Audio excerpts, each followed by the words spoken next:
نحمده ونستعينه ونستغفره ونؤمن به ونتوكل عليه ونعوذ بالله من شرور أنفسنا ومن سيئات أعمالنا من يهده الله فلا مضل له ومن يضلله فلا هادي له أشهد أن لا إله إلا الله وحده لا شريك له وأشهد أن محمدا عبده ورسوله لا نبي بعده اللهم صل وسلم على هذا النبي الكريم وعلى آله وأصحابه ومن تبعهم بإحسان إلى يوم الدين.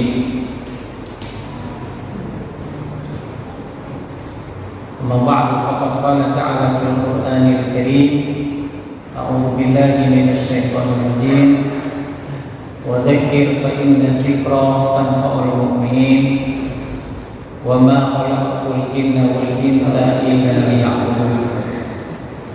وقال رسول الله صلى الله عليه وسلم من سلك طريقا يلتمس فيه علما سهل الله له طريقا إلى الجنة. صدق الله وصدق رسوله. Koromon para asatidz, para sesepuh, para tokoh masyarakat, seluruh pengurus mushola Al-Fiyah Istiqamah yang saya hormati, saya muliakan, bapak-bapak jamaah salat Maghrib, jamaah mushola Al-Fiyah Istiqamah, yang semoga kita semua selalu diberikan keberkahan oleh Allah, diberikan kesehatan lahir dan batin, diberikan kemudahan rezeki kita, dan mudah-mudahan Allah senantiasa memberikan pengampunan kesalahan-kesalahan kita, dan mudah-mudahan Allah Subhanahu wa taala selalu menyayangi dan meridhai kita. Kelak di akhirat mudah-mudahan kita bersama dengan baginda Nabi Muhammad sallallahu alaihi wasallam masuk ke surga dari surga Firdaus bersama dengan orang-orang yang kita cintai. Amin ya rabbal alamin. Bapak jemaah sekalian, insyaallah kita akan melanjutkan kajian tafsir kita. Pada pertemuan sebelumnya kita membahas baru sampai di ayat yang kelima. Ayat dari 1 sampai ke 5 ini kita ulang-ulang karena kita ingin mendapatkan inti dari kandungan Al-Quran yang merupakan penjelasan dari An'amta 'alaihim, penjelasan penafsiran dari doa yang selalu kita panjatkan kepada Allah di dalam salat kita. Ihdinas siratal mustaqim siratal ladzina an'amta 'alaihim. Berikanlah kami ke jalan yang lurus ya Allah, yakni jalan orang-orang yang telah Engkau berikan nikmat kepada mereka. Itulah jalannya para nabi, para siddiqin, para syuhada, dan para sholihin.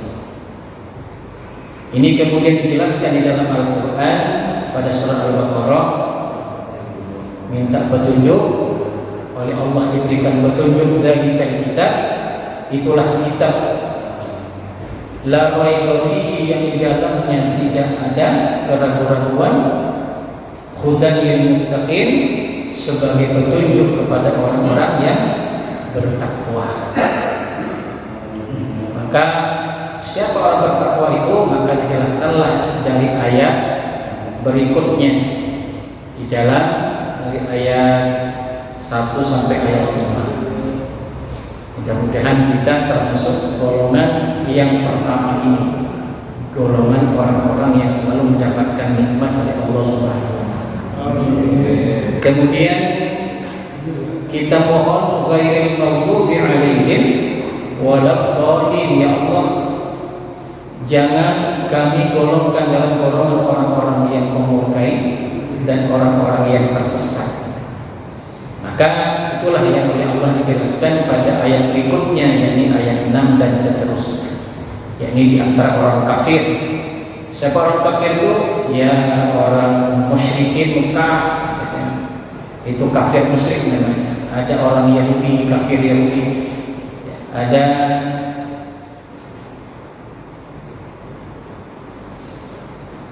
orang Nasrani, kafir Nasrani. Ada yang ateis kan. Kalau di Mekah itu namanya kafir musyrik. Dia percaya Allah, percaya juga kepada selain Allah. Jadi bukan tidak percaya Tuhan, tapi mereka percaya Tuhan Allah, tapi juga percaya kepada berhala-berhala. Maka disebut dengan kafir musyrik. Nah, itulah yang mayoritas orang-orang yang ada di Mekah. Maka pada ayat berikutnya, ayat 6 dan ayat 7, Allah berfirman, innal ladzina kafaru sawa'un 'alaihim a'andzartahum am lam tunzirhum la yu'minun. Sesungguhnya orang-orang yang telah kafir, baik atas mereka diberikan peringatan atau tidak diberikan peringatan, mereka tetap tidak beriman. Maksudnya adalah innal ladzina jahadu ma unzila ilaika min rabbika istikbaran wa tughyanan. Yang menentang, tidak percaya, ingkar kepada apa yang diturunkan kepada Muhammad. Ingkarnya itu karena sombong, istikbar karena sombong. Wa tughyanan, dan sudah melampaui batas. Orang yang kafir yang seperti itu, baik diberikan peringatan maupun tidak diberikan peringatan, baik didatangkan dakwah kepada mereka maupun tidak didakwai, sama saja. Fahum la yu'minun, mereka tidak beriman. La yaqamul iman, pakai lam di sini, tidak akan pernah datang nyampe kepada mereka keimanan itu. Sawa'un khawaftahum, apakah engkau memberikan peringatan, wa hadartahum, menakut-nakuti mereka, wahai Muhammad, tentang adabnya Allah, am tarakta dzalik, maupun kamu tidak pernah menakut-nakuti mereka tentang adab Allah. Mereka tidak beriman bi israrihim ala batilihim, karena mereka sudah terlalu menjadi keseharian atas kebatilan mereka, terus menerus dalam kebatilan mereka. Nah, inilah sekalian, orang kafir yang macam ini memang sudah tidak ada pintu lagi. Orang kafir yang kafirnya istikbar karena sombong, begitu juga sudah melampaui batas. Karena banyak di dalam Al-Quran disebutkan orang kafir yang mau kembali kepada Islam itu diterima taubatnya oleh Allah. Seperti Umar bin Khattab, seperti Khalid bin Walid. Jadi tidak termasuk ke dalam ayat ini. Tidak termasuk ke dalam ayat ini. Kenapa? Karena di hati mereka masih ada kebaikan. Walaupun mereka kafir, di hati mereka ada kebaikan. Kafirnya mungkin karena ikutin bapaknya, ikutin lingkungannya, tapi di hati kecilnya mereka ini tunduk. Di hati kecilnya tidak ada kesombongan. Orang kafir semacam ini itu dibuka hatinya oleh Allah. Jadi bukan berarti Allah tidak menerima taubat. Kalau begitu, katanya Allah itu menerima taubat. Orang kafir seperti apapun kafirnya, kalau bertobat kepada Allah tetap diterima, kan gitu. Nah, tapi di sini Allah katakan sama saja bagi mereka, baik yang diberi peringatan atau tidak, mereka tidak akan beriman. Ini adalah level orang kafir yang sudah terlalu tinggi, dengan dasar istikbar, sombong dan tughyan, sudah melampaui batas. Kayak Abu Jahal, Abu Lahab, itu kan pamannya sendiri Abu Lahab. Maka oleh Allah tidak diberikan pintu lagi.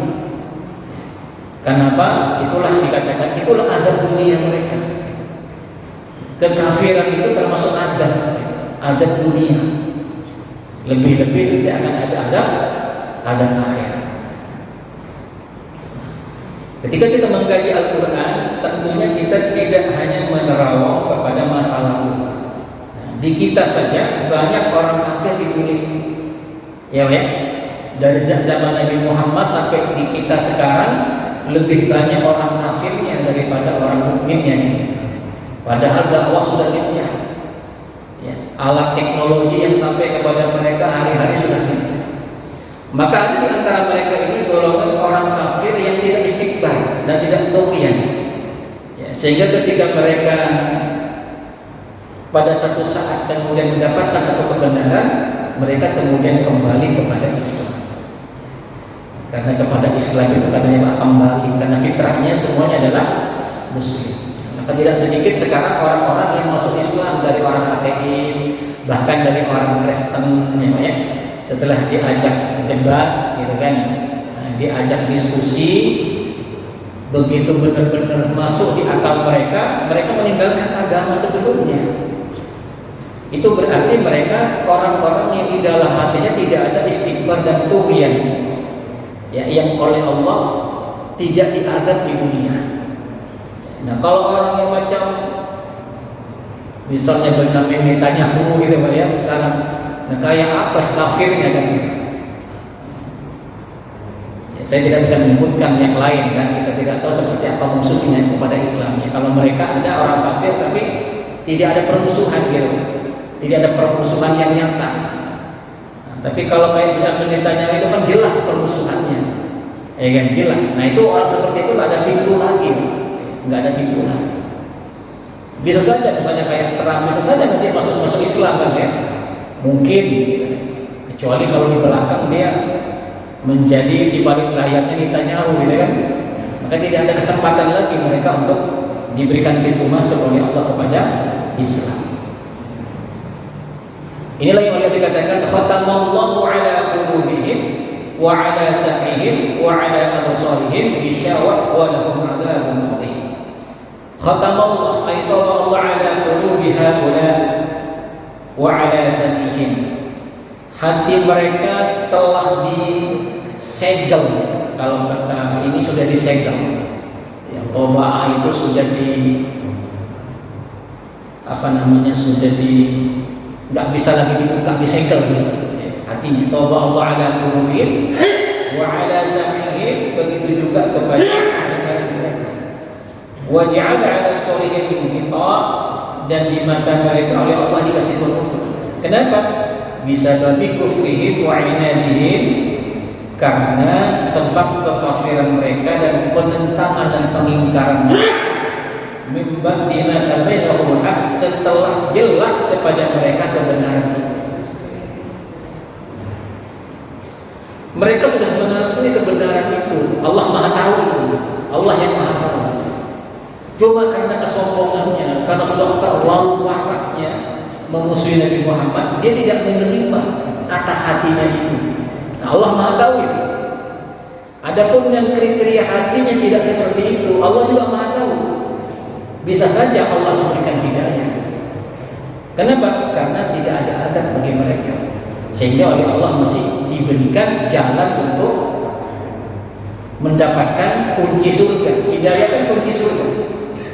Bayangkan datang ke dunia, itu kan supaya dapat kuncinya surga. Ya, dapat kuncinya surga. Apa itu? Iman. Kita beriman kepada akhirat. Setiap kita maupun yang mukmin yang kafir, semuanya akan kembali ke akhirat. Kita akan kembali ke akhirat kan.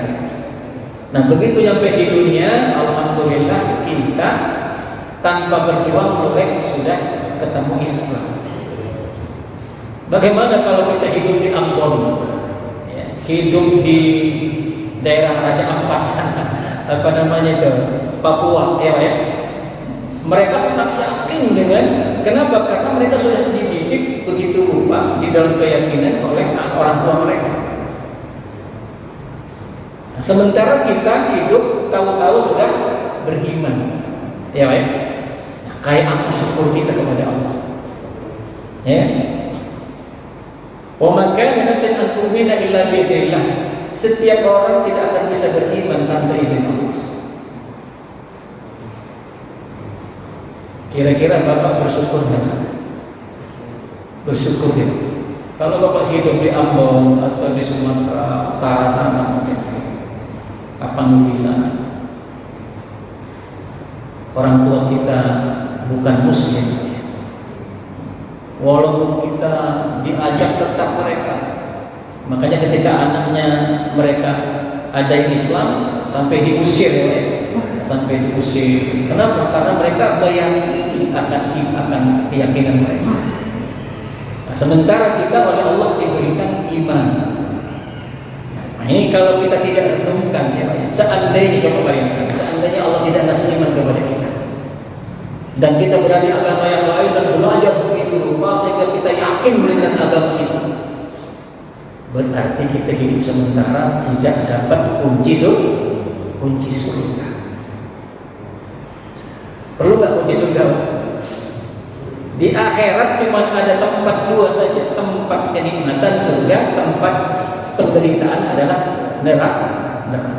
Kalau tidak dapat kunci surga, ya kunci neraka dapatnya. Sementara kita, alhamdulillah oleh Allah diberikan kunci surga. Maka salah satu syukur kita, jaga anak-anak kita, ya, jangan sampai kemudian mereka keambil oleh orang-orang yang ingin memurtadkan mereka.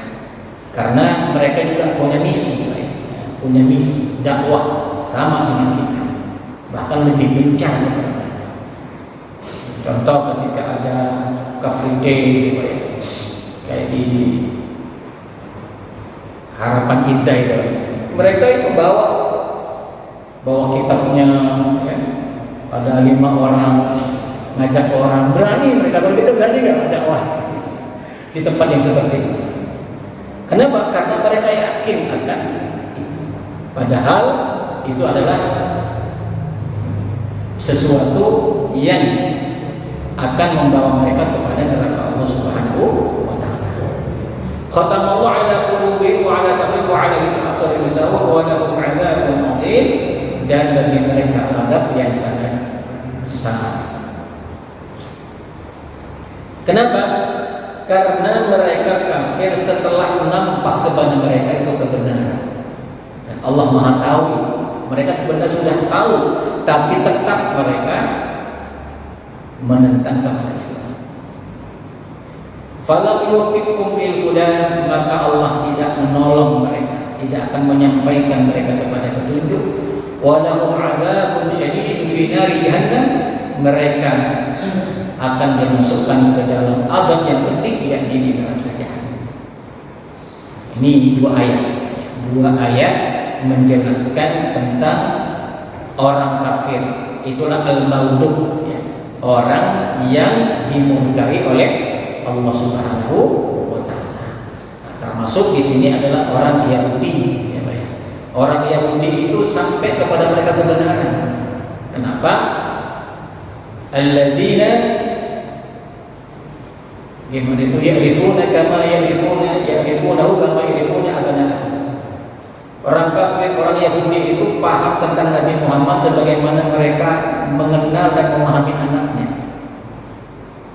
Karena di dalam kitab Taurat dijelaskan akan datang seorang nabi di akhir zaman kan gitu. Yakni yang bernama Ahmad. Dan mereka sengaja datang ke Madinah dari tahun-tahun sebelumnya karena berharap nanti mereka akan mendapatkan pemimpin yang terakhir itu. Tapi karena kemudian bukan dari golongan mereka, bukan dari golongan Yahudi, maka mereka menentang akan kerasulan Nabi Muhammad. Telah nampak hak kepada mereka, tapi mereka tidak mau menerimanya. Maka disebut dengan al-maghdub oleh Allah Subhanahu wa taala. Mereka termasuk orang yang dimurkai oleh Allah Subhanahu wa taala. Maka jarang di antara orang Yahudi itu yang kemudian masuk Islam di Madinah itu jarang.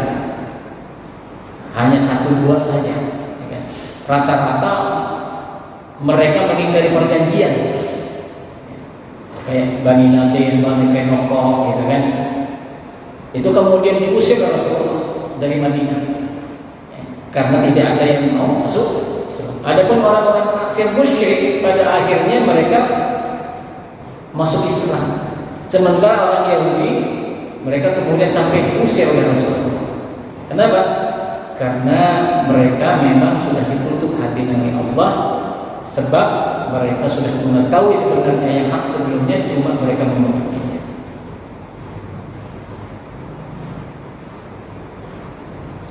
Kemudian wa minan nasi may yaqulu amanna billahi wa bil yawmil akhir wa ma hum bimu'minin.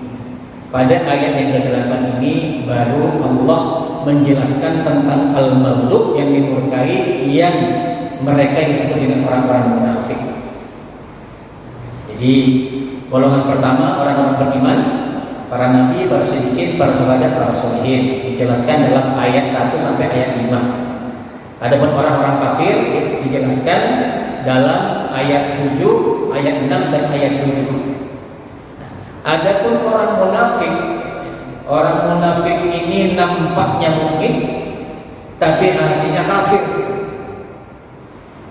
Kalau Yahudi sudah jelas, Nasrani sudah jelas, tapi ini nampaknya di luarnya muslim, zahirnya tapi batinnya kafir.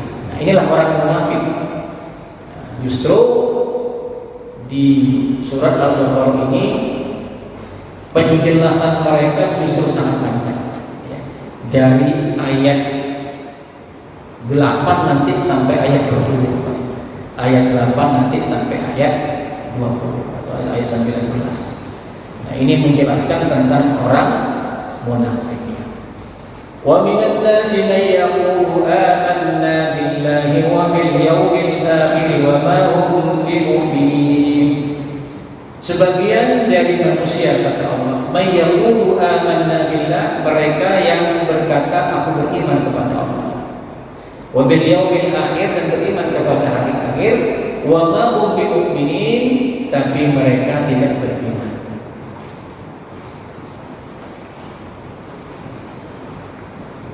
Kayak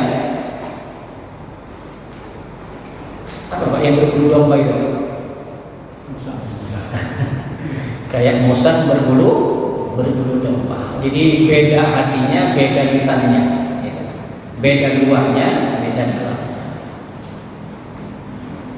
Wa minan nas may fariqun yataruddu mutakhayyiran minal mu'minul kafirin. Mereka selalu mondar-mandir, bingung antara kafir dan mukmin. Wa hum al-munafiqun, mereka adalah orang munafik. Alladzina yaquluna bi asnanihim, yakni mereka yang berkata dengan lisannya, shadaqana billahi wa bil yawmil akhir, aku membenarkan adanya Allah dan hari akhir.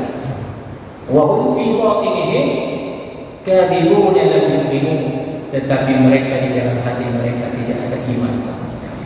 Nah, inilah yang lebih bahaya. Jadi kalau ada musuh jelas kafirnya, itu gampang. Lah ini musuh nyaruhnya, tidur bersama kita, makan bersama kita, gitu. Padahal dia ini musuh, bahaya gitu. Tahu-tahu minuman kita diracun misalnya. Tahu-tahu kita ada yang terbunuh ketika tidur, kan repot. Nah, ini kan orang-orang munafik seperti ini. Kenapa? Karena di luarnya sama dengan kita. Nah, ini di Madinah ini diketuai oleh Abdullah bin Ubay bin Salul. Abdullah bin Ubay bin Salul. Tapi tidak diperintahkan untuk dibunuh oleh Allah. Nabi Muhammad tidak membunuhnya. Sebab apa? Kata Rasulullah, kalau saya membunuhnya, nanti ada orang mengatakan Muhammad telah membunuh sahabatnya. Orang-orang kafir akan mengatakan Muhammad telah membunuh sahabatnya. Abdullah bin Ubay bin Salul itu kalau sholat berjamaah itu selalu di belakang Rasulullah.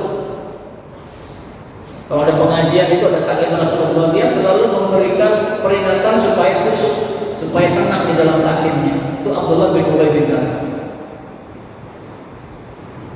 Ketahuannya kan kemudian ketika perang Uhud, gitu kan, perang Uhud berangkat 1000 orang, 300 balik.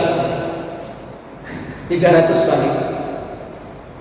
Jadi orang munafik ini dalam kata Ketika perang Badar, ternyata umat Islam bisa memenangkan. Sementara di hati mereka ingin kafir kan? Ternyata Islam itu kuat.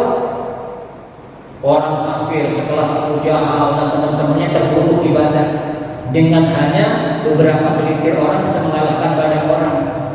Akhirnya orang munafik ini ketakutan, maka menampakkan Islamnya padahal dia kan kafir. Ini menyelamatkan diri. Supaya apa? Supaya tidak diganggu. Itu munculnya ketika perang Badar. Setelah Islam kelihatan kuat di Madinah bisa memenangkan, maka orang munafik ini muncul. Nah, itu terbukti ketika kemudian diajak dalam perang Uhud, mereka balik 300 orang yang dipimpin oleh Abdullah bin Ubay bin Salul. Fi qulubihim maradun fazadahumullahu maradan. Kenapa? Di dalam hati mereka ada penyakit dan Allah tambahkan kepada mereka penyakit itu, walahum adzabun alim, dan bagi mereka siksa yang sangat pedih bima kanu yakdzibun, karena kebohongan mereka. Ai fi qulubihim syakkun wa fasadun. Di dalam hatinya ada keraguan-keraguan, ada kerusakan. Faqtalu bil ma'asi al-mujibah li'uqubatihim. Maka Allah Subhanahu wa taala menguji mereka dengan melakukan maksiat yang menyebabkan mereka akan disiksa oleh Allah Subhanahu wa taala. Fazadahumullahu syakkan, maka Allah kemudian menambah keraguan-keraguannya. Walahu uqubatul muji'atun, mereka mendapatkan siksa yang sangat menyakitkan. Bisa sedekat dia menifat-nifatihim sebab kedustaan mereka dan kenifakan mereka. Jadi munafik ini ada namanya subhat akidahnya, ada subhat syahwatnya. Ada subhat akidahnya, ada subhat syahwatnya. Nah, subhat akidahnya itu dia ragu benar gak yang dibawa oleh Muhammad ini. Jadi kafir itu adalah tidak beriman kepada apa yang dibawa oleh Nabi Muhammad. Jadi orang munafik itu ada syak di dalam hatinya, ada syak, ada keraguan-keraguan di dalam hatinya, sehingga dia kemudian tetap kafir hatinya, walaupun ingin menyelamatkan diri supaya dia dibunuh, dia kemudian memakai baju Islam, memakai baju Islam. Kemudian ada juga yang subhatnya itu syahwat. Maksudnya keinginannya untuk bermaksiat itu kuat. Keinginan itu bermaksiat itu kuat. Untuk taat itu berat. Untuk taat itu berat. Itu namanya subhat dalam syahwatnya, keinginannya. Nah, itu juga bagian daripada munafik fasik yang sudah hampir kepada munafik. Nah, itu yang disebut dengan fi qulubihim maradun fazadahumullahu maradan. Di dalam hatinya ada sakit, kemudian diperkuat lagi oleh Allah. Ya. Sudah hatinya syak, maka Allah azab dia dengan banyak melakukan maksiat. Banyak melakukan maksiat. Banyak melakukan hal-hal yang dilarang oleh Allah. Itu termasuk azab ya. Kenapa? Dihindari oleh Allah, dihindari. Itu di dunia. Di dunia hatinya syak, perbuatannya rusak, perbuatannya mengikuti syahwatnya. Itu namanya sudah ada penyakit di hatinya, ditambah lagi penyakit di syahwatnya. Fi qulubihim maradun fazadahumullahu maradan. Lebih lagi nanti akan diadab di akhirat. Akan diadab di akhirat. Inilah orang-orang munafik.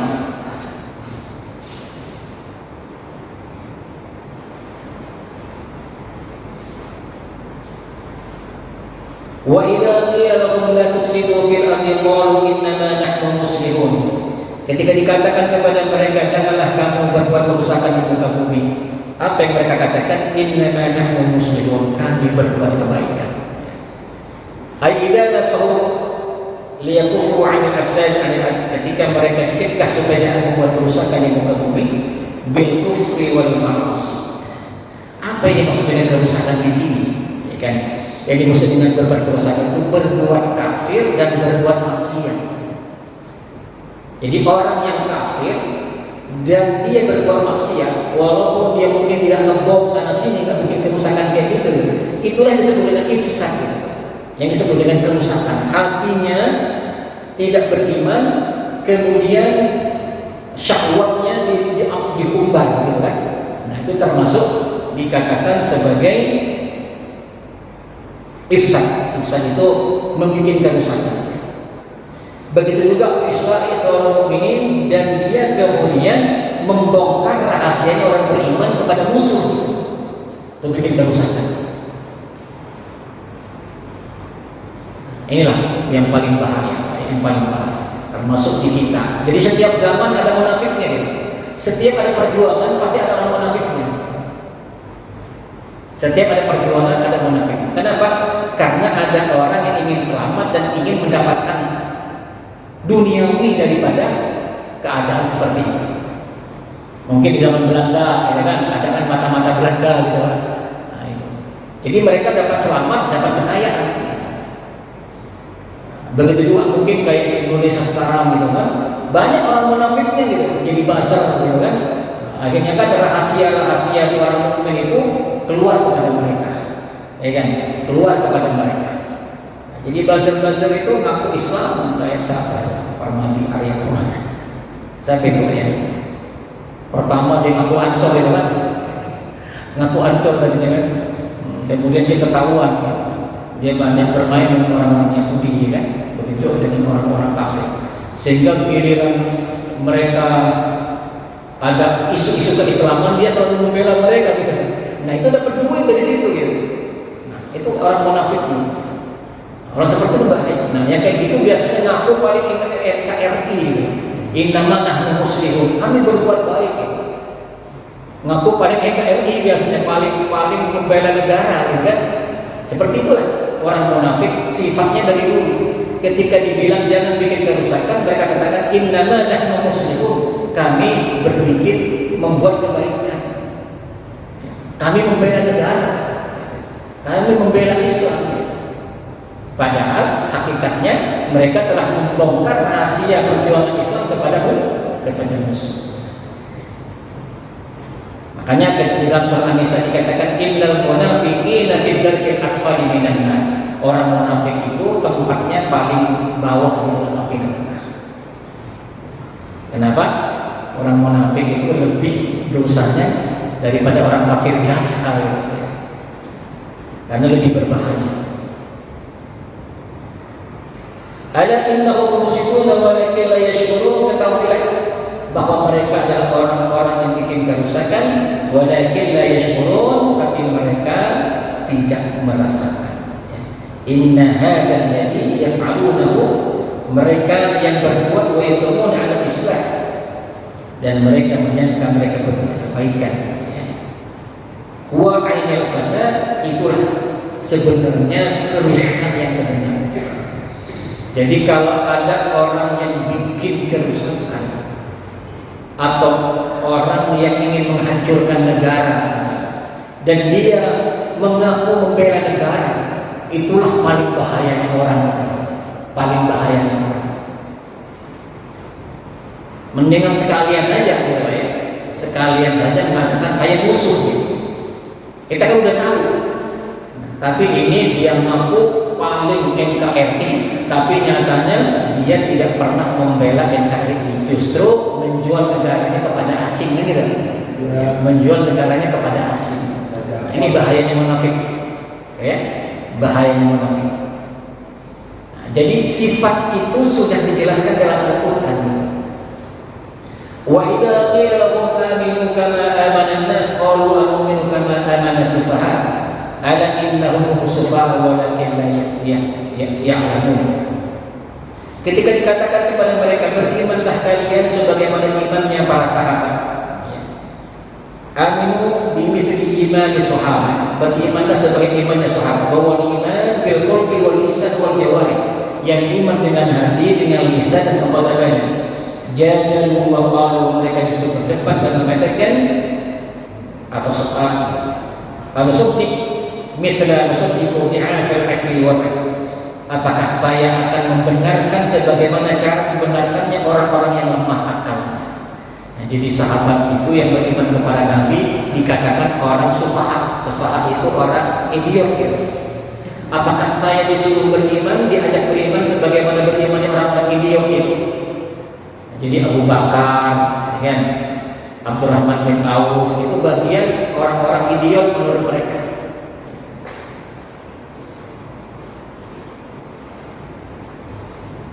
Fatakuna nuwahum fi sawab. Sehingga kalau begitu kami sama dong, sama bodohnya dengan mereka.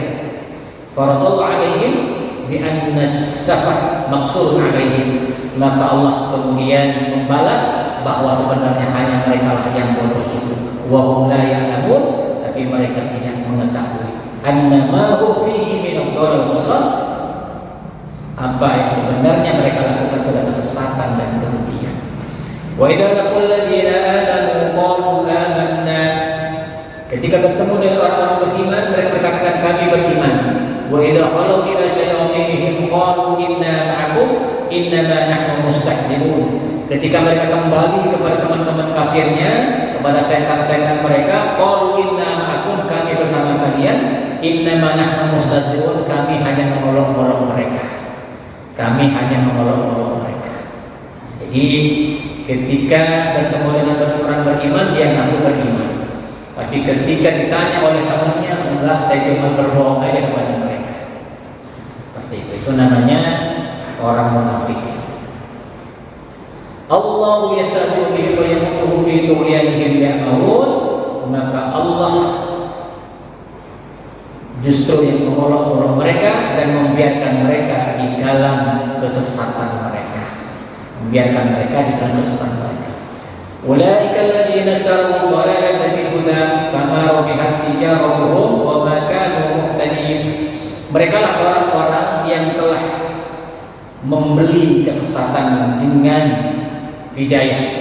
Fama rabihat tijaratuhum, maka perdagangan mereka itu, jual beli mereka itu tidak akan pernah berhasil, beruntung. Wa maka muhtadin, dan mereka tidak akan mendapatkan petunjuk. Ulaikal munafiqun ba'u anfusahum. Mereka telah membeli, telah menjual dirinya. Fa'udul kufra, kemudian mereka mengambil kekafiran, wa tarakul iman, dan meninggalkan iman. Fama kasabu syai'an bal khasirul hidayah. Maka mereka tidak akan mendapatkan apa, dan mereka hanya mendapatkan, dan mereka tidak akan mendapatkan hidayah. Wa hadzal khusranul mubin, dan itulah disebut dengan kerugian yang nyata. Jadi mereka telah membeli kesesatan dengan hidayah. Mataluhum kamathal ladzi istawqada nar, perumpamaan mereka sama seperti perumpamaan orang yang menyalakan api. Falamma adha'at ma haulahu, ketika api itu telah menyala ke sekitarnya, dhahaballahu bi nurihim, maka Allah padamkan api itu. Wa taraka fi dhulumatin la yubsirun, dan Allah kemudian membiarkan mereka di dalam kegelapan dan mereka tidak bisa melihat. Jadi diibaratkan ketika mereka menemukan Islam, gitu, menemukan Islam itu kan mereka menemukan cahaya.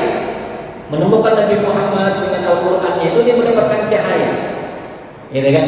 Nah, tapi kemudian mereka memiliki keraguan di dalam hatinya. Nah, karena keraguannya itulah kemudian Allah memadamkan cahaya itu. Ya, memadamkan cahaya itu, akhirnya mereka berada di dalam kegelapan kekafiran.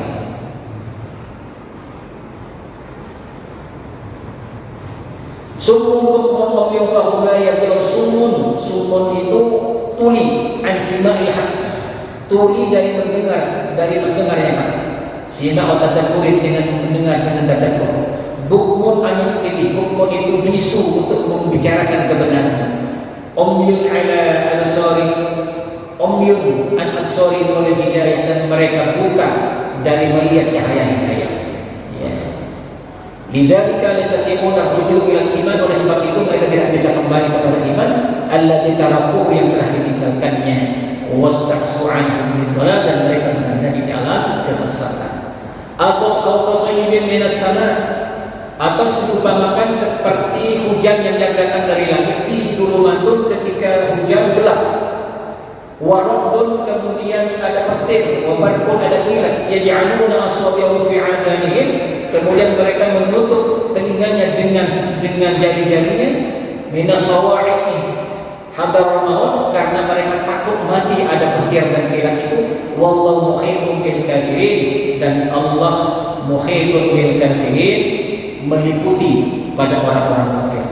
Yakadul barqu yakhtafu absarahum, hampir saja kilat itu menyambar kepada mata mereka.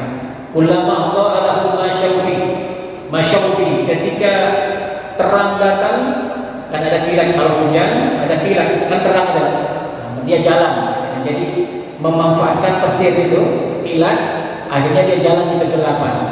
Wa idza adlama 'alaihi al-qawm, tapi ketika kemudian petir selesai, dalam hujan, dalam gelap, mereka berhenti.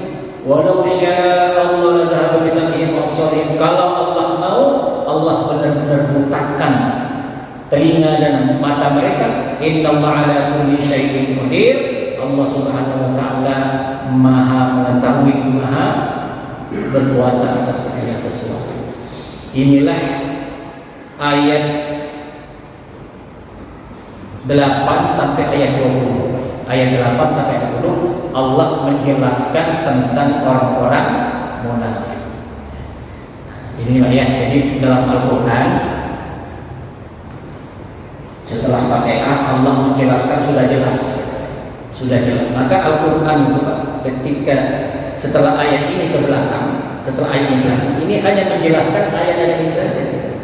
Nah, tentang ayat yang kelima, 1 sampai ke 5 itu kan an'amta alaihim. Maka di dalam Al-Qur'an itu dijelaskan tentang Nabi Adam, Nabi Ibrahim, Nabi Ismail, ada juga orang saleh Luqman Hakim, ya. Nah, jadi mulai dari surat Baqarah sampai di akhir ayat itu banyak cerita-cerita tentang orang-orang saleh. Nah, di dalam Al-Qur'an juga dijelaskan tentang Qabil, tentang umatnya Nabi Nuh, ya, tentang Namrud, tentang Fir'aun, ya kan?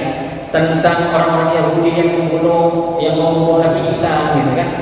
Dijelaskan di dalam itu Al-Maghdub dan Ad-Dallin, di situ ada. Ya, Al-Maghdub dan Ad-Dallin. Jadi seluruh isi kedua Al-Qur'an hanya menjelaskan ayat-ayat di awal Baqarah ini. Ayat-ayat di awal Baqarah ini. Jadi Al-Qur'an itu mudah dipahami, gitu. Mudah dipahami. Jadi Fatihah kan agak global Fatihah. Maka kemudian dari ayat 1 Al-Baqarah sampai ayat 20 itu telah selesai menjelaskan Fatihah ini. Nah, kemudian yang ayat setelah 20 ini itu menjelaskan lebih rinci lagi. Nah, jadi kalau kita lihat dari sistem keindahannya dalam balaghah, keindahannya ini global. Kemudian dijelaskan di ayat 1 dan 20 ini lebih rinci. Kemudian dari sini ke sana lebih rinci lagi. Nah, inilah yang saya maksudkan. Maka kalau kita belajar tafsir harus paham tentang ini, biar kita kemudian tidak berada di hutan belantara, tidak tahu kita kemana memahaminya. Tahu-tahu kita sampai di ayat ini hanya dijelaskan caranya begini. Padahal itu semua adalah menjelaskan apa yang di Fatihah, menjelaskan ada pada ayat-ayat 1 sampai ayat 20 Al-Baqarah. Nah, intinya apa? Intinya kita ini termasuk di golongan yang mana? Mau di golongan di ayat pertama sampai ayat 5, atau di golongan ayat 6 sampai ayat 7, atau justru golongan munafik, ya, dari ayat 8 sampai ayat 20. Itu udah harus dikaji, gitu. Nah, kalau Bapak melihat sekarang ini, di dunia sekarang ini, pasti ada 3 golongan itu. Di lingkungan kita pasti ada 3 golongan ini, nggak mungkin keluar. Nah, itu Al-Qur'an, ya. Jadi Al-Qur'an ini ketika menjelaskan manusia lengkap semua. Menjelaskan alam lengkap semua. Langit, bumi, air diceritakan dalam Al-Qur'an lengkap semua. Dan contoh-contohnya juga lengkap. Ya. Contoh para nabinya ini orang-orang solehnya lengkap. Contoh orang-orang kafirnya lengkap. Contoh orang-orang munafiknya lengkap. Maka Al-Quran begitu kita dibaca, kita akan baca terus, tinggal kita menyimpulkan saja. Kita ini termasuk golongan mana? Golongan yang pertama, yang kedua, yang ketiga. Kan gitu. Kita termasuk golongan yang mana? Ketika Al-Quran kita baca, maka kita termasuk. Dan ujungnya kemudian maliki yang minim, yang sejak pertama ini pasti ke surga. Sementara golongan kedua dan ketiga ini pasti ke neraka. Nah ini maka kewajiban bagi golongan yang pertama untuk berdakwah, mendakwai golongan yang kedua dan ketiga ini. Dan ini masih terbuka sampai sekarang. Nah adanya taklim seperti ini kan bagian, ya, bagian ini apa? Bagian daripada kita bermanfaat buat diri dan bermanfaat buat orang lain. Bermanfaat buat diri, kita kerjakan iman Islam itu dengan takwa yang benar. Kemudian kita ajak orang lain, kita ajari orang lain untuk melakukan hal yang sama dengan kita. Paham ya? Tugas kita ada dua, memperbaiki diri, mengajak orang lain, minimal keluarga kita. Anfusakum wa ahlikum. Jaga dirimu dan keluargamu dari api. Kesananya udah itu aja kan? Diulang-ulang. Nanti akan ada cerita bagaimana Yahudi setelah ini kan, ya Bani Israel, gitu kan? Akan bercerita nanti tentang sifat-sifatnya orang Yahudi. Enggak sama semuanya, terbukti sampai sekarang perjanjian enggak ada yang selesai. Zaman dulu Yahudi selalu minta perjanjian, benar nggak? Kemarin katanya kan sudah mau minta senjata, ya, enggak tahunya dihabisin lagi. Itu memang watak mereka. Kalau nggak begitu Al-Quran salah. Benar nggak? Kalau nggak begitu Al-Quran salah. Al-Quran pasti benar. Kenapa? Karena ujung-ujungnya tidak akan terjadi kiamat kecuali kita nanti akan ada peperangan besar dengan orang Yahudi. Itu hadisnya. Tidak akan terjadi kiamat kecuali nanti akan ada peperangan besar dengan Yahudi. Ujung-ujungnya nanti Imam Mahdi lah yang akan membunuh mereka dan Nabi Isa kan gitu. Ujung-ujungnya ini pasti akan terus ya. Dan sekarang semakin memanas dan Iran ya sudah mulai kelam ini. Kenapa? Karena tokoh-tokoh inti mereka dibunuh oleh yang kira-kira ini ada babak baru sekarang di dunia. Mulai panas ini kan, mulai ngerti kita nih, mulai ngerti. Jangan-jangan sebentar lagi Dajjal keluar, Mahdi keluar. Nah inilah, jadi Al-Quran ketika kita baca nggak ada yang salah, hadis nggak ada yang salah, pasti akan terjadi. Ya pasti akan terjadi. Wallahu a'lam bishawab. Ada pertanyaan? Cukup Pak ya? Insyaallah kita akan lanjutkan pada pertemuan berikutnya, di mana kita akan menjelaskan lebih rinci lagi tentang tiga golongan ini pada ayatnya. Demikian, mudah-mudahan ada manfaatnya. Dan juga kita mengakhiri subhanallahi wa bihamdihi asyhadu an la ilaha illa anta astaghfiruka wa atubu ilaik. Assalamualaikum